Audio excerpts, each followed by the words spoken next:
ओम शांति। वसंत पंचमी की सभी को बहुत बहुत हार्दिक बधाइयाँ हो, बधाइयाँ हो, बधाइयाँ हो।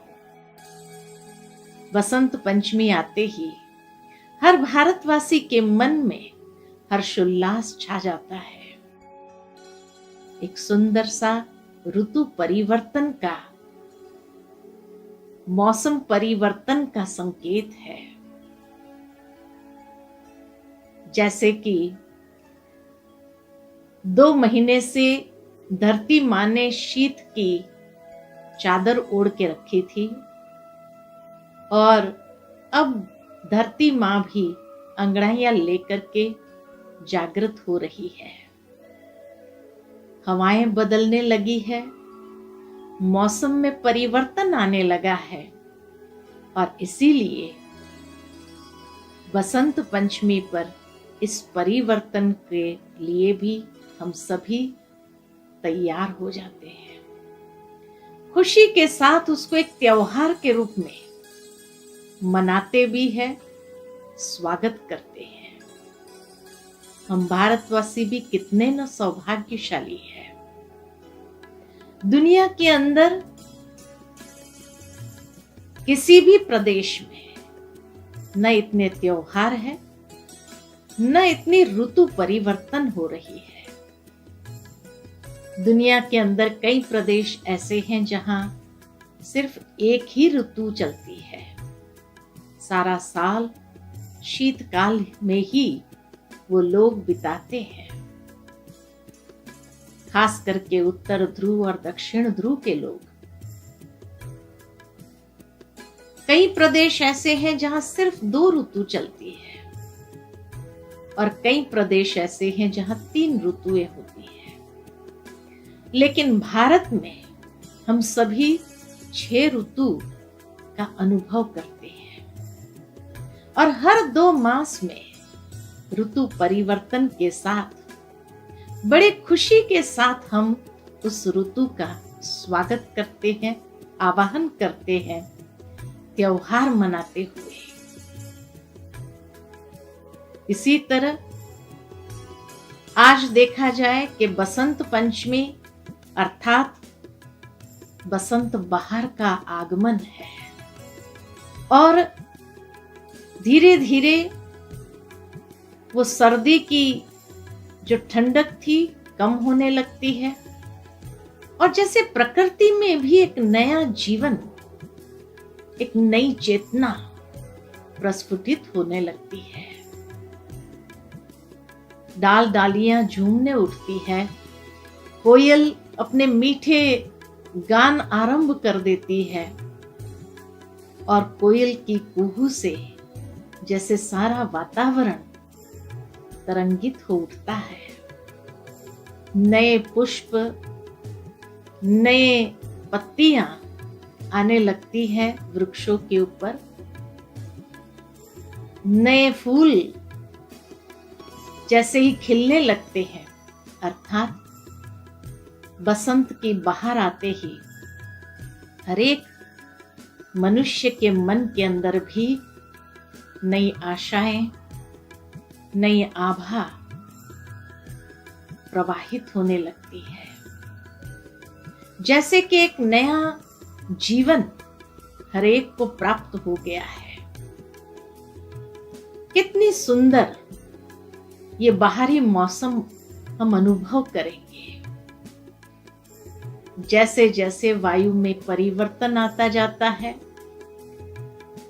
सूर्य उत्तरायण की ओर आगे बढ़ने लगता है तो दिन लंबा होने लगता है, रातें छोटी होने लगती है और बसंत पंचमी से प्रकृति के अंदर रंग बेरंगी पुष्प सुगंध फैलाते हुए सारी हवाओं को महका देते हैं।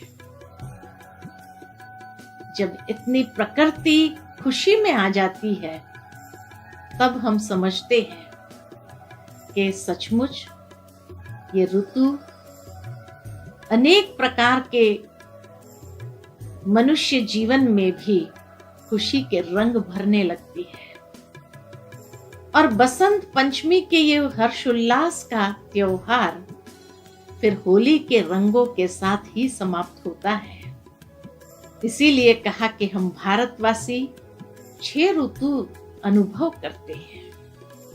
यही बसंत बहार के बाद ग्रीष्म ऋतु आएगी, उसके बाद बरसात आएगी, फिर शरद ऋतु आएगी, हेमंत ऋतु आएगी और शीतकाल। इस तरह से 6 ऋतु का आनंद हम सभी लेते हैं, विभिन्न त्योहारों के साथ। साथ ही साथ बसंत पंचमी का विशेष महत्व है। पौराणिक कथाएं अनेक है इसके साथ जुड़ी हुई। सबसे पहली पौराणिक कथा जो उसके साथ जुड़ी हुई है वह है कि कहा जाता है कि शबरी मां ने झूठे बेर इकट्ठे किए कि मेरे राम जी एक दिन आएंगे और उन्हें ये मीठे बेर खिलाएंगे। और कहा जाता है कि बसंत पंचमी के दिन आखिर शबरी मां के इस प्रेम की भावनाओं का सम्मान देते हुए राम जी उसके द्वार पर पहुंच गए और उसके प्रेम की भावना को स्वीकार करते हुए वो झूठे बेर भी खाए। भावार्थ यही है कि ये ऋतु हमें संकेत देती है कि हमें भी ईश्वर के साथ इतना सुंदर स्नेह, निस्वार्थ भाव का स्नेह जितना हम ईश्वर के साथ अगर रखने लगेंगे तो परमात्मा भी हमारे स्नेह को स्वीकार करते हुए हमारी भावनाओं को सम्मान देंगे। तो परमात्मा से प्रेम करने की ये ऋतु है बसंत बहार की। साथ ही साथ और एक पौराणिक कथा है कि कहा जाता है कि जब ब्रह्मा जी ने सृष्टि को रचा तो जैसे उसमें कोई जान नहीं थी, तो इस सृष्टि में जान भरने के लिए या उसको सुव्यवस्थित करने के लिए मां सरस्वती का जन्म हुआ और मां सरस्वती ने अपनी वीणा बजाते हुए मधुर स्वर भर दिया। हर एक इंसान के अंदर वाक शक्ति आने लगी और उसी के साथ जीवन के अंदर विद्या का महत्व महसूस होने लगा। सोचा कि सचमुच विद्या ग्रहण करनी चाहिए जिससे व्यक्ति की बुद्धि की प्रभा बढ़ने लगे, उसकी आध्यात्मिक प्रज्ञा जागृत हो और जीवन के अंदर उच्चता को प्राप्त करे। और इसीलिए विद्या की देवी मां सरस्वती का जन्मदिन मनाते हुए हर एक भारतवासी को खुशी होती है। वैसे भी शिव शक्तियों में 3 शक्तियां विशेष गाई जाती है, मां लक्ष्मी, मां दुर्गा और मां सरस्वती। और ये तीनों देवियों का विशेष दिन भारत भर में मनाया जाता है। मां सरस्वती का दिन बसंत पंचमी है। इसी तरह अगर देखा जाए तो मां लक्ष्मी का दीपोत्सव के साथ आता है और मां दुर्गा का नवरात्रि के रूप में गायन और पूजन त्योहार के रूप में खूब धूमधाम से मनाया जाता है। विद्यादायिनी मां सरस्वती की पूजा हर एक पाठशाला में होने लगती है। विशेष बच्चों को अक्षर ज्ञान प्राप्त होता है और जो मां सरस्वती की आराधना करते हैं या उनका ध्यान करते हैं, उसके मन की प्रतिभा विकसित होने लगती है। मां सरस्वती का वरदान प्राप्त करते हैं और उनके अंदर बौद्धिक प्रतिभा विकसित होने लगती है। मां सरस्वती का वरदान जिन्हें भी प्राप्त हो जाए उन्हें विद्वान माना जाता है। इसीलिए दुनिया के अंदर जो भी विद्वान हो गए उन्हें पंडित या सरस्वती की उपाधि से नवाजा जाता है,